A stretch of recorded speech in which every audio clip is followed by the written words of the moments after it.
Ang kakapal ng mukha niyo. Bastusin ang boarding house ko.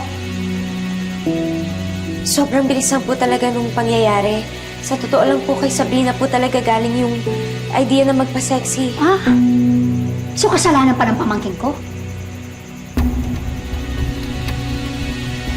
Sino nagbigay sa inyo, ha? Ng permiso para magbenta ng sabon dito?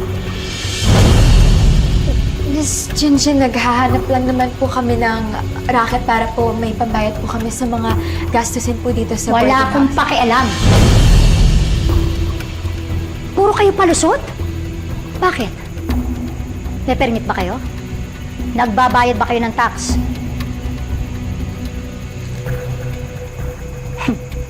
Kita niyo na? Dahil dyan, Aleli, kunin mo yung mga sabon na yan, kumpiskahin natin. Dali! Ngayon na, Aleli!